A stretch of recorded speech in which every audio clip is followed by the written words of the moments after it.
notice because he usually sits here. Thank you. You were on it. I was like, wait, what's going on? So anyways, can you raise your hand on Zoom now? That's been a thing. You go to participants and it's got, it used to only have raise hand, now it's got More things. where you can go.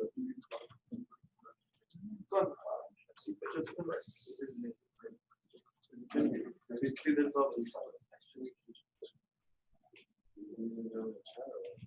I guess since I'm not a participant, I can't see it. Okay, good. Thank you.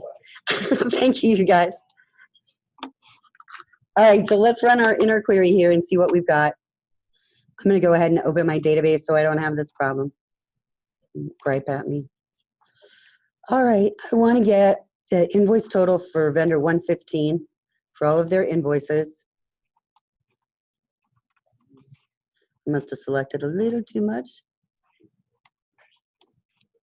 Yep, got that closing parenthesis that I don't want. Run that again. Okay, so as we look at this for vendor 115, we have two $6 invoices, actually three $6 invoices, and a $25.67 invoice. So when we say that we want any invoice that's less than any of those, we should be getting really small ones, right? For less than 6. So let's run it and make sure that's how it comes out.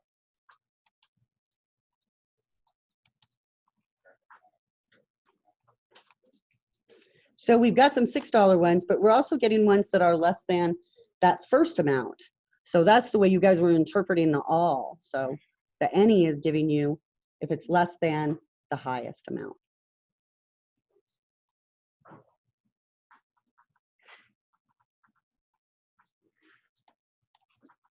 So we have all, we have any.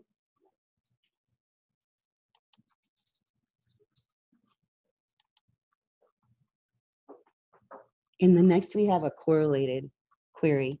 I was trying to kind of come up with some pictures. I don't think I did very good, but we'll look at them. So in this query, this is one of the first subqueries that we did the other day. We selected the invoice total from our invoices table. So this picture is kind of trying to simulate that. We had our invoices table. We got that invoice total number.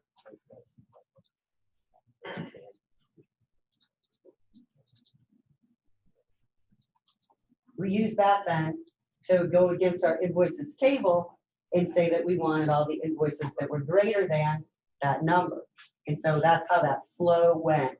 So one time we swept through the entire invoices table, right? And we created an average. So in this subquery, we access every row in that invoices table to calculate that average amount.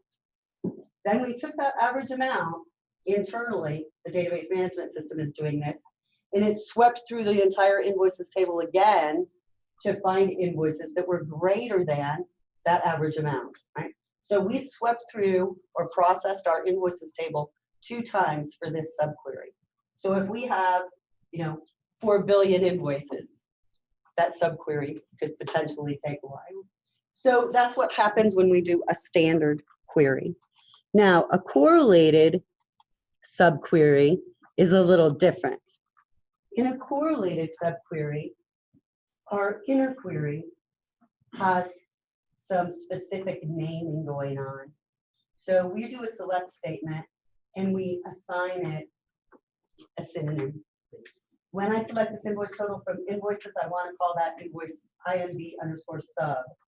Then my where clause is going to include that INV_sub.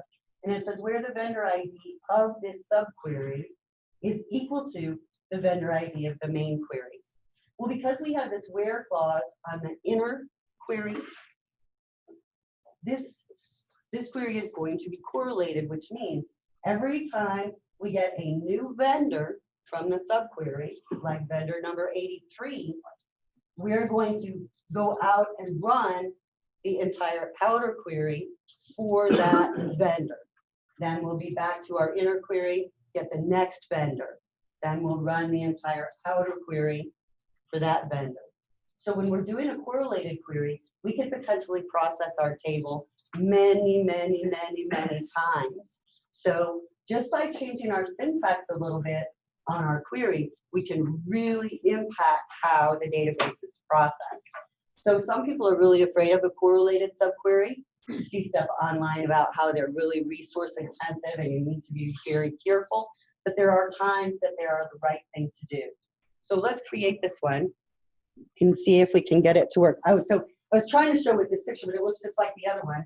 We go to our invoices table, we find a vendor. We use that vendor to go against the invoices table and find all of their invoices that are whatever we're looking for, greater than that one.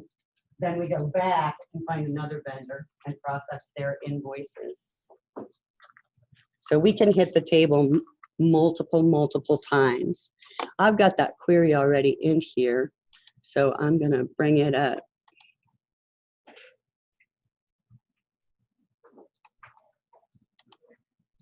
There it is.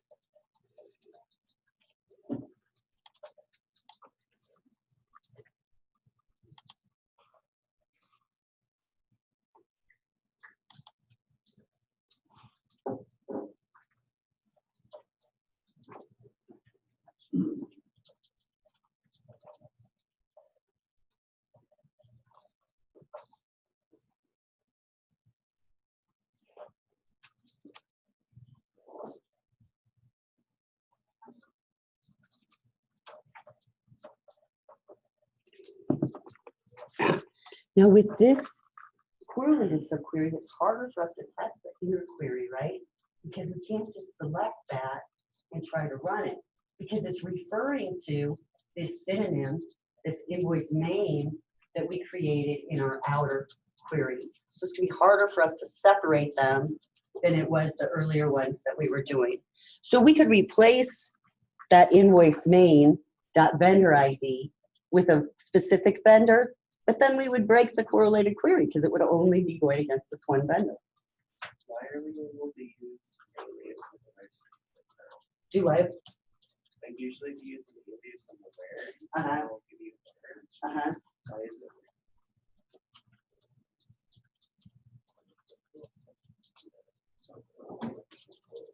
Good question. Anybody got an answer? Why is it letting us use that alias in the where clause? Anyway, is it because it's not in the main where clause? Or is it because it's a table alias?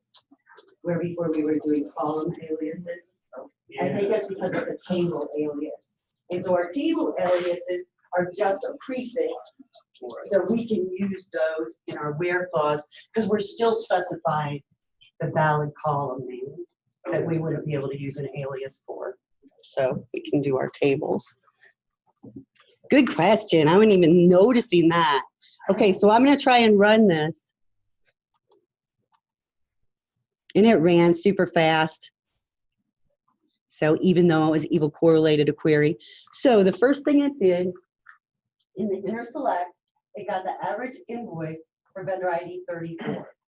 So we don't know internally. The database might have looked at every invoice record. It might have some sort of index to where it could come in for a specific vendor ID. But we got a invoice total for vendor ID 34. Then we processed our outer query. And for vendor ID 34, we looked to find invoices that are greater than that invoice, his average, sorry, I got sidetracked there. So whenever we average them up, we want to find which invoices for 34 are greater than that. Vendor ID 37 then, after we calculated their average invoice total, we found 2 invoices that were greater than their average. For vendor ID 95, we found 1, 2, 3 invoices that were greater than vendor ID's 95's average invoice. So think about, when you're looking at this SQL code, think about how much code it would take you program-wise if you were writing this in a program to take care of all of this. That's why SQL can be really powerful and really helpful, because it can give you all this data already summarized and already those fields that are greater than the average, instead of us having to do all that calculation and work in our program. So let's put some comments on this one. This is a correlated subquery for every, I guess we'll call it element returned by the inner query. The outer query gets executed.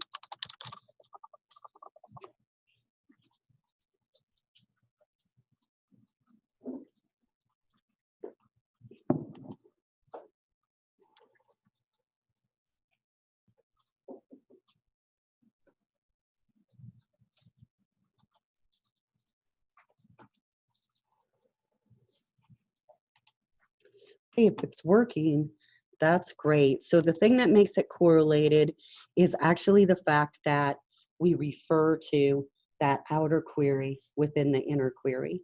So that ties them together and makes them correlated. Here's some of the terms that we've looked at so far. And I'll bring up the notes here in a minute for you. So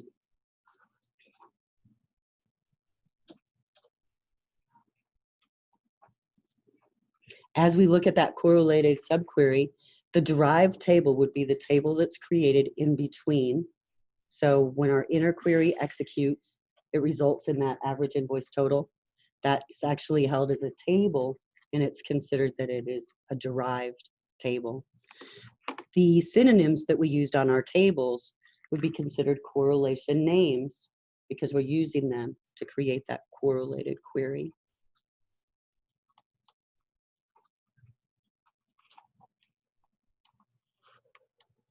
The next thing, keyword that we want to look at is exists.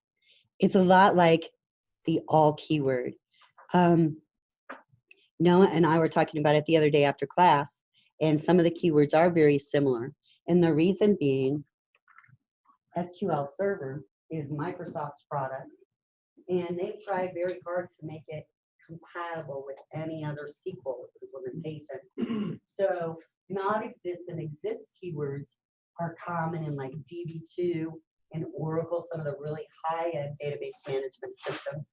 The not keyword and some of those simpler implementations are something that we would see in other server implementations like, you know, SQL Server early on when it was Sybase and things like that.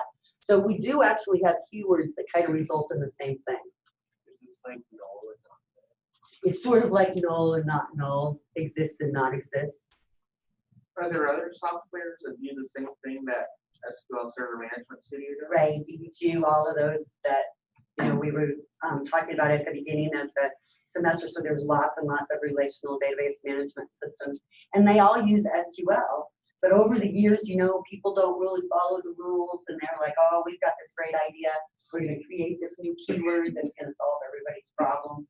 And so as time went on, they kind of separated a little bit. And Microsoft was like, we're going to make sure that anybody can convert to our server if they want to. Try to make it as easy as possible to switch to theirs so that they can get all the business, which is just fine. So exists is going to be where something exists in our subquery. So in this example, we're going to select all of the columns from our invoices table in this inner query. What columns we select isn't really relevant, but we're going to select all of the columns for all of the invoices. But now we've got a where clause inside this query where invoices vendor ID equal vendors.vendor ID. Oh my gosh, that's an implicit join, isn't it? I have to take points off because we have to have no implicit joins. But it's doing an implicit join there. So it's saying for each invoice, match it up to the vendors table on vendor ID, doing our join. So what we're going to get out of that inner query should be a list of all of our invoices and associated vendor information. We selected everything. So we have all of the columns from the vendor table, all of the columns from the invoices table for every row that's returned. Okay, so we're going to have a really big table, potentially an intermediate table there from that select statement. Then we're going to select the vendors from our vendors table that are not in that list. Just like the other day, we were selecting vendors that didn't have invoices. We're not. But that's exactly what we're doing here, vendors that don't have invoices. So let's try it.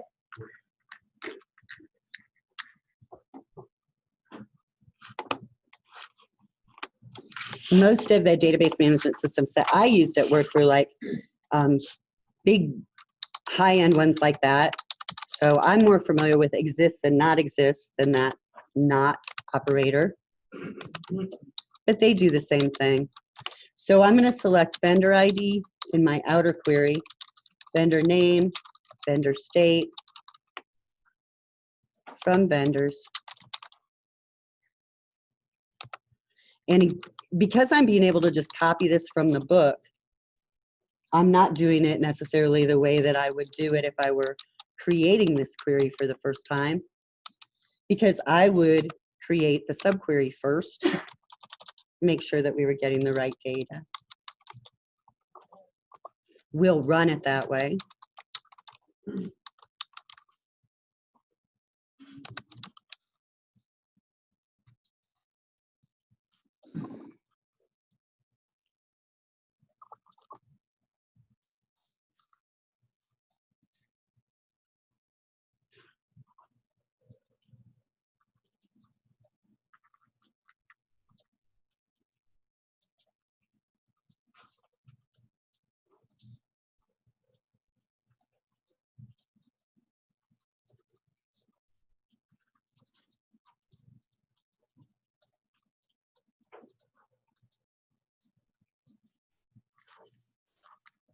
Now, once you've got that in, go ahead and run that inner query. You should see all that data, all those columns, because we just did a select asterisk and got everything. Oops. I'm going to have to not select that part. I'm just going to run the select part so we can see the data. Leave the where clause out. Because again, my where clause is referring back to data on that outer query. So if we look at the results from the select, our inner select, we potentially are going to have all of these different columns for every invoice. So our vendor information would be duplicated, but we will have different invoice information. Now, in our where clause, again, we've said where the invoice or vendor ID in this query equals the vendor ID in the outer query. So let's run it. I remember what vendors we got last time that didn't have invoices. But we could check, let's see, vendor ID 1. If I put that 1 here and see if we can select any invoices for that vendor. Nope. So that looks right. Put it back.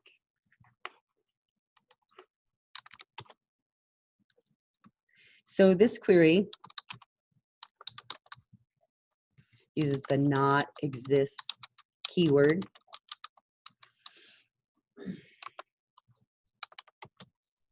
Our inner query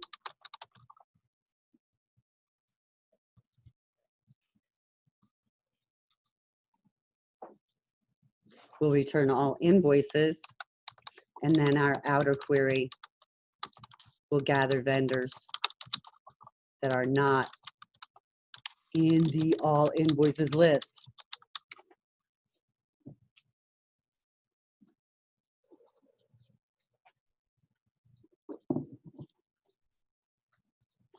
I should say outer.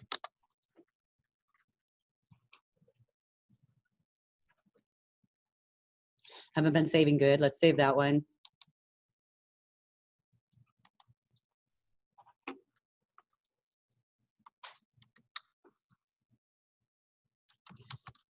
I'll make it vendor not exists.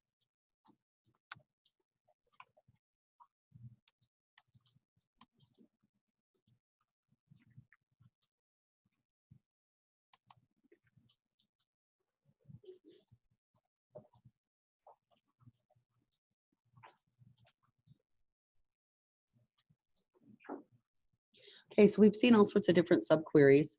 We also have the option, can get this in the right place here, of putting a subquery in our from clause. So our from clause is where we specify what tables we want included. So if we're including a subquery there, we're saying we want to include this temporary intermediate table that's generated from this subquery in our from clause, but it's something else we want to select data from. So it's kind of going to be hidden behind the scenes. It's just, I mean, it's pretty interesting.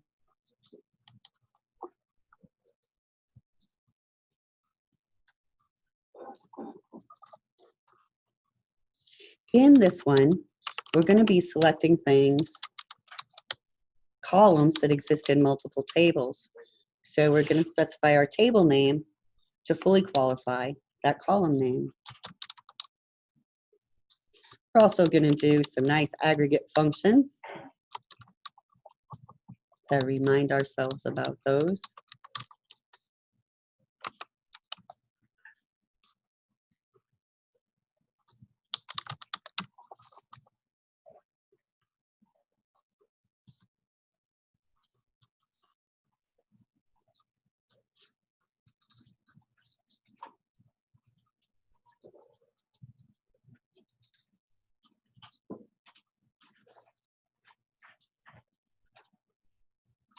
Some people have been experimenting with how they format their syntax for SQL when they turn in their assignments, and we have some people that are doing some really nice looking things, ways of managing things. One thing that some people like, which I do like, is indenting all of our columns in our select clause so that they're kind of lined up. So that's an option if you like keeping things cleaned up a little bit. Looks really good. And then we can back tab and do our from clause, and then it'll stand out. So we're going to join. And in this subquery, we're saying that we can use this subquery as our from clause. Let me get it in here. So we're going to, in our inner query, we're going to select the top 5. We want the vendor ID, the average invoice total,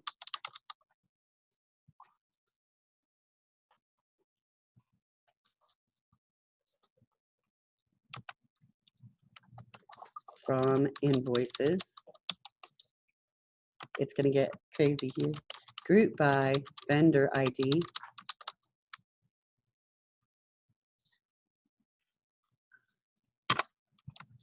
Order by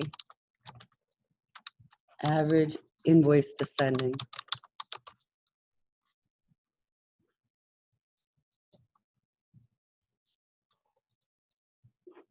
So our inner query is going to select the top 5 vendors based on their average invoices. We're going to go through that whole invoice table and calculate an average by vendor, because we grouped by vendor ID. We're going to have that average. Then we're going to take all of those averages and output them to a temporary table called top vendor. And top vendor then is what we're going to join to our invoices table. So that result set there. Now it's not quite done, where our outer query also needs a group by, and we are going to group it by the vendor ID also. Realize it would make no sense to have a different group by on that outer query than the inner query, because we would just get things all mangled. We would see data that didn't match what we were expecting. We might see the same vendor repeated over and over and over, but somehow we've confused the query management and we won't get the correct results. The last order by I want is latest invoice, EESC.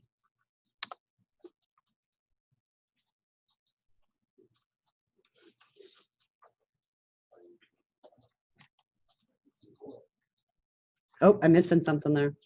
All right, in our select statement, after we say that we want to call this temporary table top vendor, we need an on clause.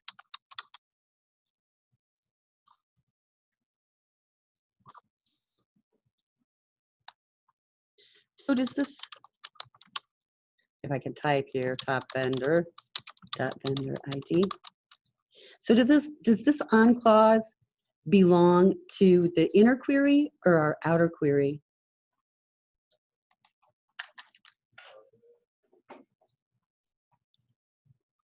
Hearts and mumbles. It's our outer, right? Yeah, because that's where we left off with our join. So I'm going to move that over a little bit so it's more obvious that it goes with that part. So we're saying that first we're going to select the top 5 invoice averages. Let's run that inner query.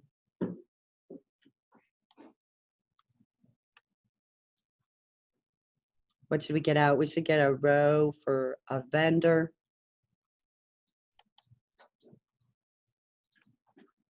With their invoice averages.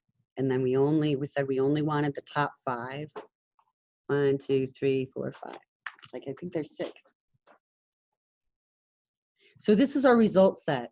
So now we're going to take this result set, this temporary table, and we're going to join it to the invoices table, saying that those are the ones that we want output for. So let's run this whole thing.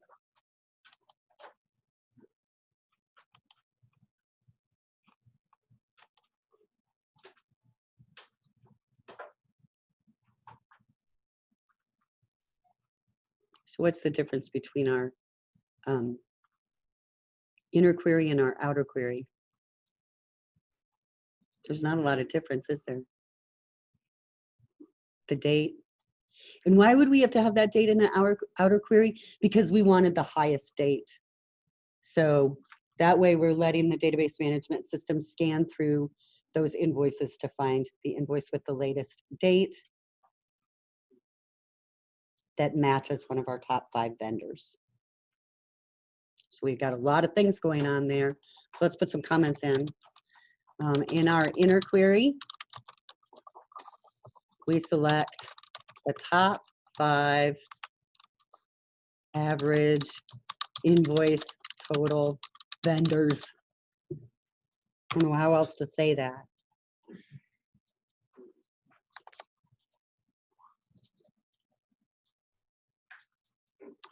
Then we join that data with the invoices table to find the latest invoice for each of the top 5 vendors.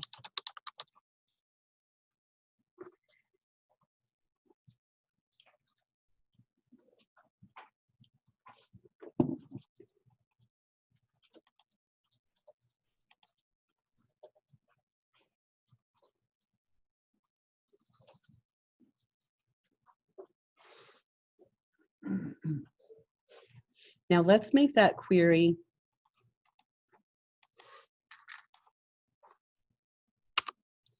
into something a little hidden. Let's use an implicit join in that query. We're going to try it a little bit different. We could also say we want to select distinct. I can type vendor name. And then after the vendor name, we're going to use our subquery right there in our select statement. So that we don't have to do that.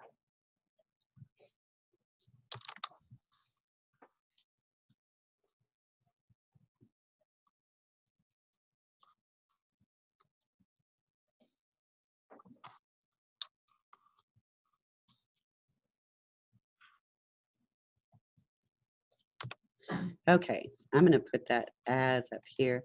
Their syntax is a little bit different.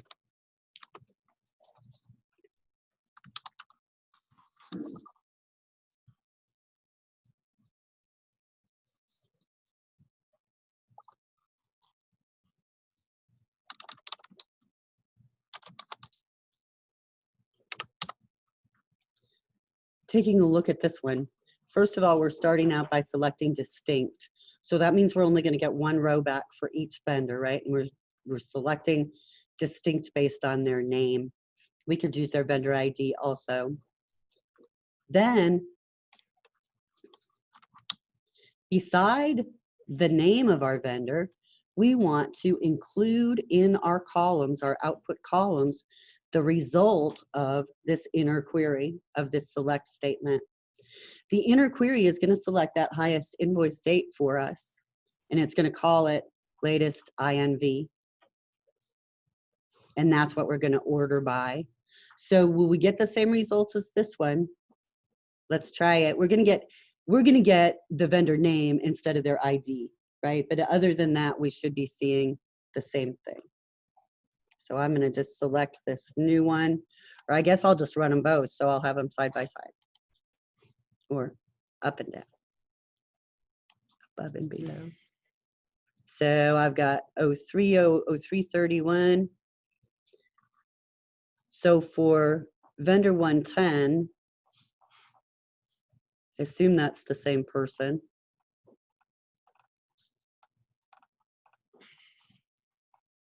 Then what are all of these with null latest invoice? Those are our vendors that don't have invoices. So we're in effect getting the same results, but we'd have to do a little bit of adding of some columns and things to really validate that. So if you look at this query, to me it seems like simpler, easier to understand than this one.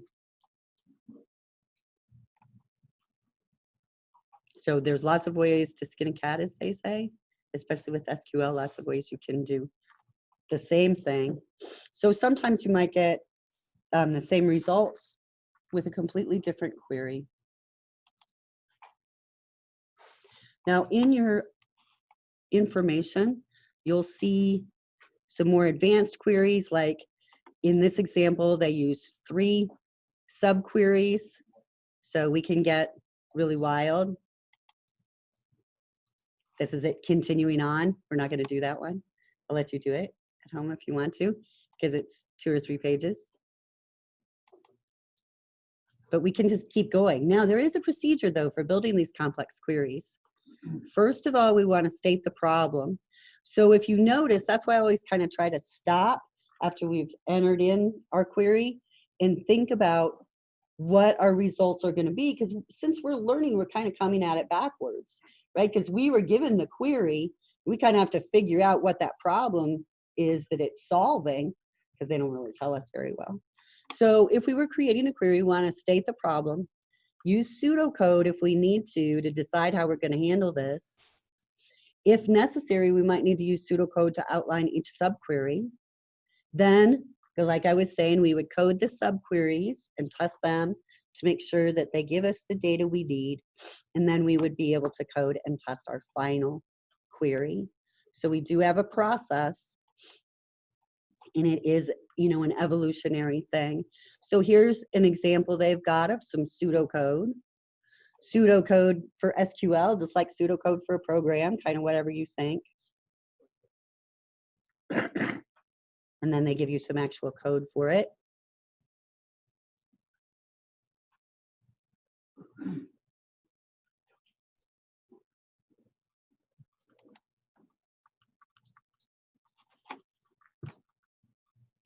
And then in SQL, sometimes they refer to things with certain names, terms, and one of those things is a CTE, which stands for Common Table Expression. So let's see what we've got here. We've got 2 CTEs in this example. Here are our CTEs, Common Table Expression. We are saying, using this with clause, I want to define the word summary to mean this query. And using top in state as this query. So you can see different syntaxes available for that as clause. So basically, we're kind of using the opposite of the synonym, right? We're saying this synonym refers to this entire query. So whatever we get that from that query. So in our main query then, we can join top and state, and that basically is going to include this select statement as a subquery in there because we've referred to its name. So with the with clauses, we have to have opening and closing parentheses to show the select statement that we want to use, that we want to define there. Let's go ahead and create this one so you'll have an example of it because it's a little bit interesting. I'm going to save the last one. And the last one is a correlated subquery.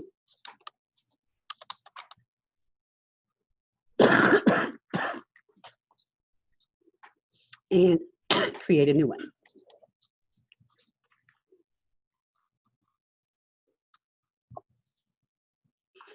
So we're going to start out with this with keyword, and then we're going to call this first query summary. And for this query, we want to select the vendor state, vendor name, and a sum of their invoice total amounts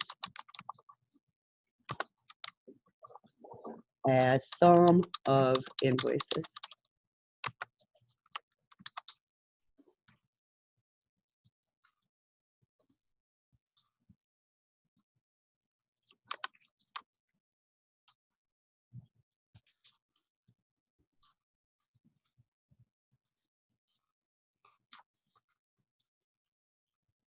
Now, as we look at this, you can see how important the joins are. So if that's something that was a little more than a little confusing, keep working on it, looking at that diagram, gather how it's getting all that data joined together. So our summary query is going to be just that, a summary query. We want to select our vendor state and name and a sum of their invoice totals as a temporary table named sum of invoices. We're going to gather that data from the invoices table. We want to join the vendors table and group by their state and name. All right, then our other one, oh, we need a comma. Top in state.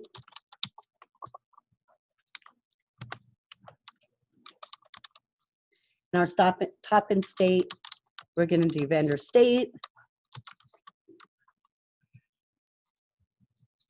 We're going to find the max, the vendor that has the max, sum of invoices.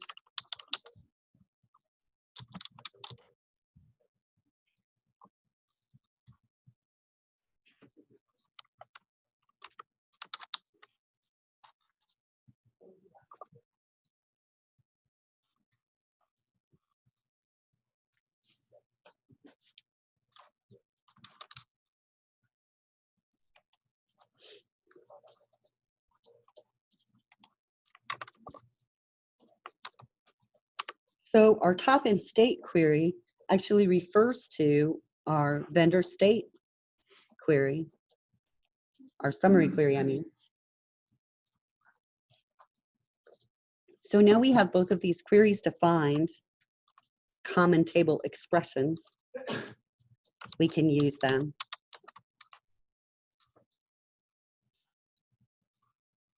So I want to select the vendor state from our summary query,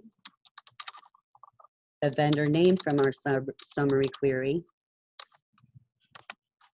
and the top in state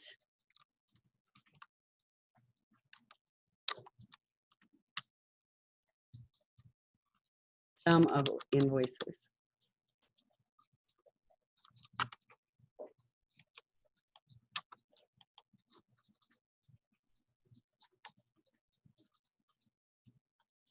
Now our from clause is going to specify those CTEs from summary, join, top in state. And then our on clause we're going to have to specify our table name because we have the same columns in both of those queries. So on summary.vendorState equals top in state, vendor state.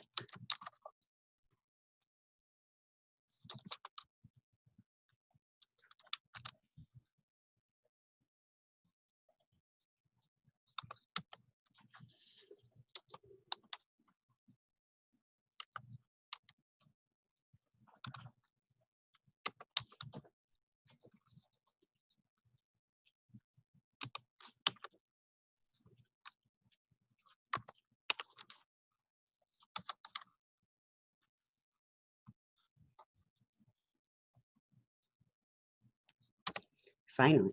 Okay, so this is a big one.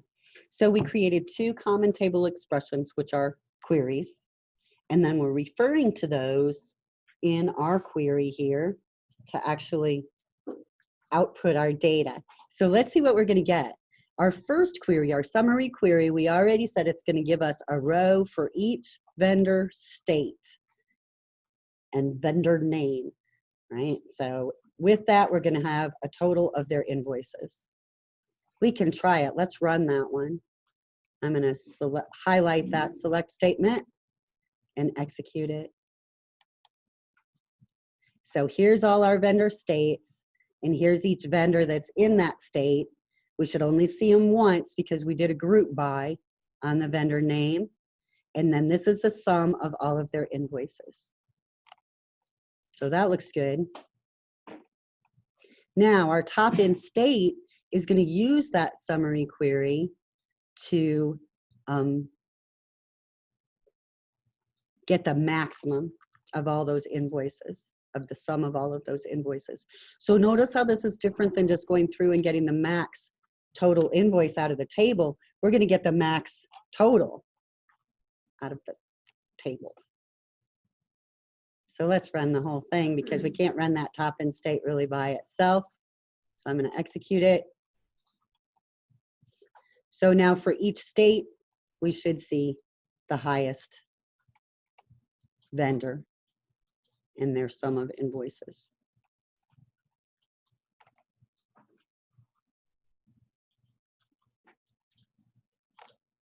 So let's put some comments in there.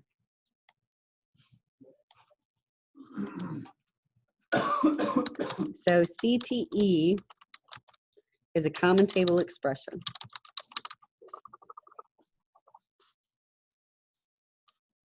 Basically a temporary table that we created by the query.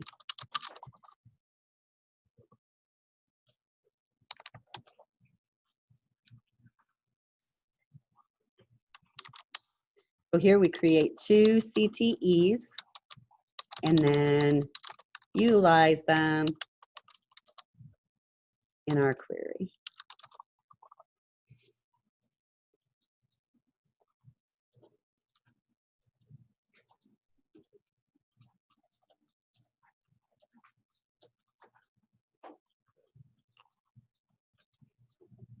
So try some things, do some testing, see if you can make different things happen and explain the results so that you know what you're doing.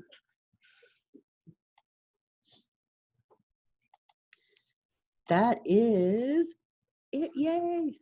Okay, now this chapter, when we're talking about the embedded queries, is probably the most difficult of our query section. So do try some things, do some manipulating, try stuff. About these common table expressions. And this is going to sound a little weird, but is this maybe a newer feature or something like that? Or is it just a little more esoteric? I think it's just more esoteric, you know? Well, because I looked it up on W3 Schools while you were looking at and could find nothing. Nothing. I couldn't find the with keyword. I couldn't find the expression, common table expression. So I don't know if it's new, so you can't find it at all? Or just on W3 Schools? I just couldn't find it on W3 Schools, which I would say that it's come from Oracle. It's something that is maybe not brand new, but newer.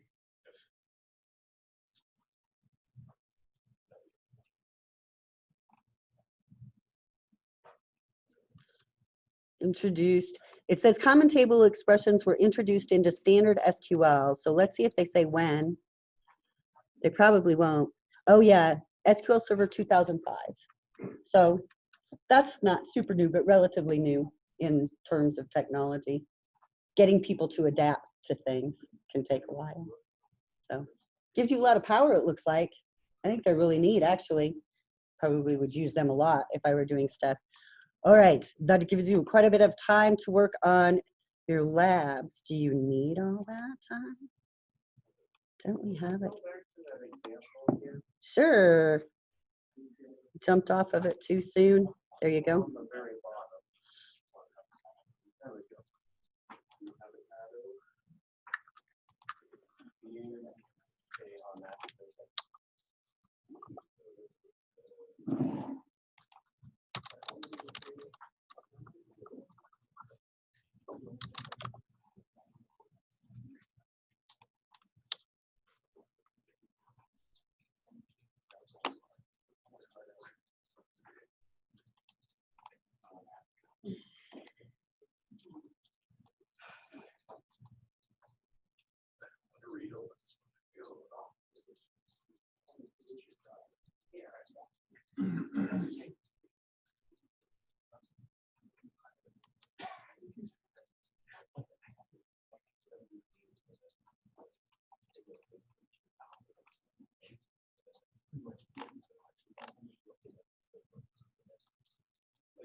Okay, Kahoot says we've never played this, so we're gonna play it.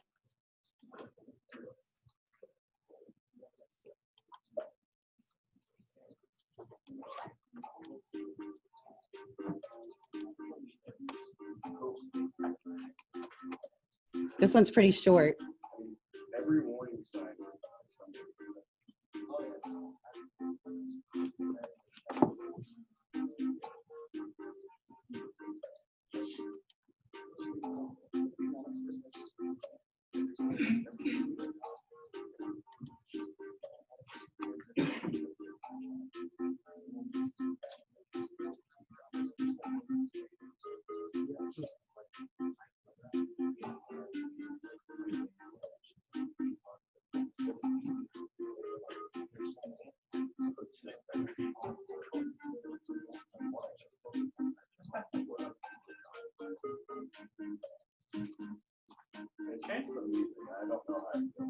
I know.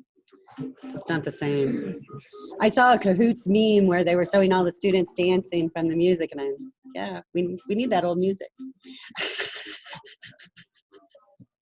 Love a Cahoots meme.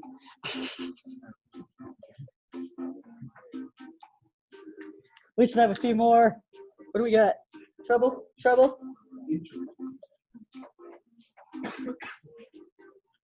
Trouble right here. Hey. Okay, let's try this.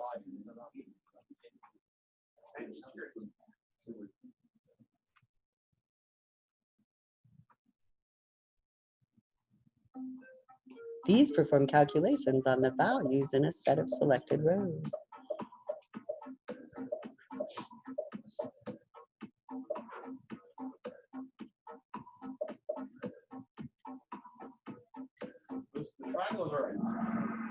Do I?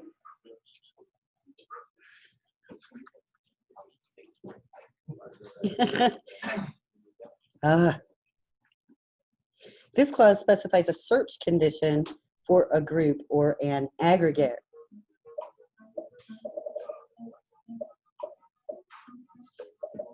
Oh, I see. Took me a second there. Yeah, the most of you got it. Good job. It was kind of an interesting way to phrase it. I don't know who that is. True or false, you can use and or operators to code compound search conditions in your having clause.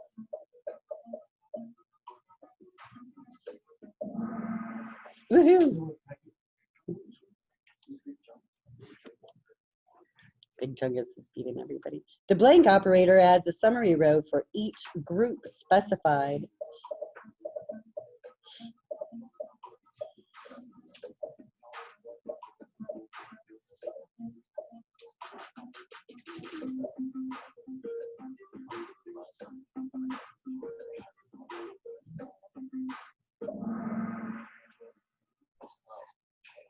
Good. Perhaps.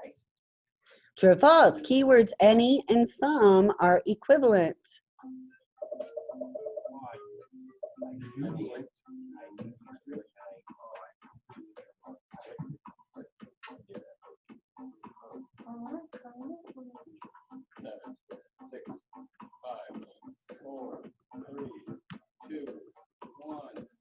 We got someone not answering. Somebody needs to slap them. Oops, oops, oops, oops. That was a good Cahoots question. Everybody needed that one. A subquery that is coded in the from creates a result set called a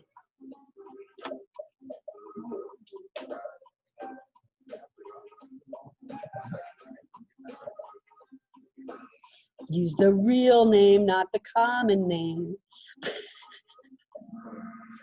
Oop, it's pretty evenly divided there. It's your derived table. The blank operator creates a summary row for each specified group. Gosh, that sounds familiar.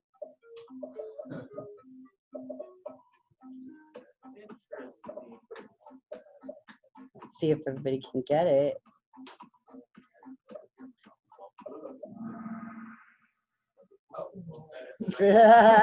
Sounded real familiar and it's not the same thing. We're gonna have to look at this Cahoots and maybe not use it.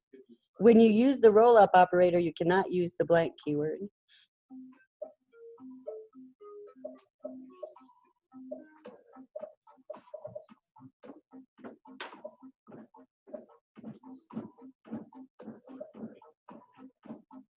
These are good just because it's not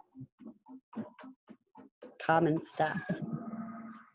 Very good at guessing there.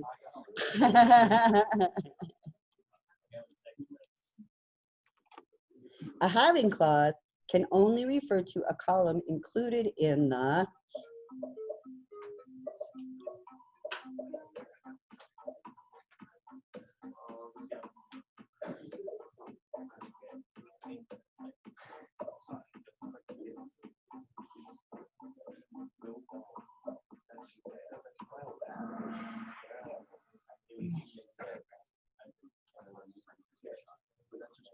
Good, that was kind of sneaky. True or false, a where clause can use aggregate functions.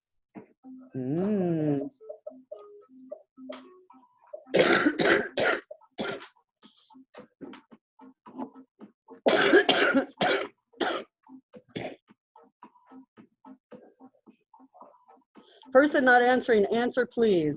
Thank you.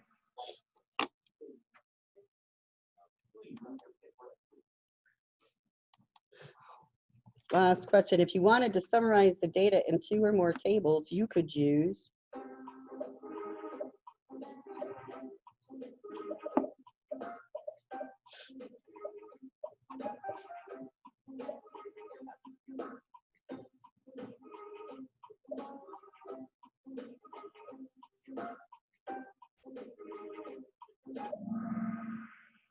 good.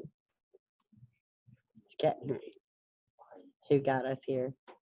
Nick. Nick beat everybody. Good job. Yay, Nick.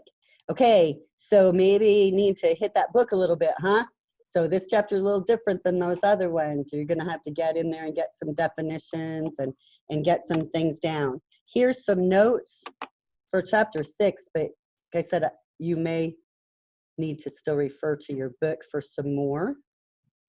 But a subquery is a query contained within a query. It could result in only one piece of data, so it can replace any expression. There could be results in a set of a single column, so that could be used in the place of a list. It could result in a set of more than one column. Fix that typo. So it could be used in the place of a table name in the from clause. Then each of our different keywords that we saw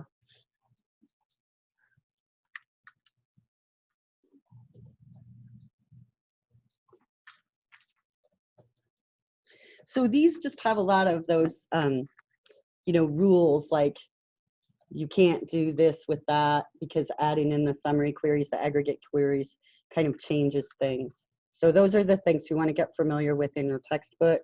Any place it says you cannot do this, looks like that's an important point.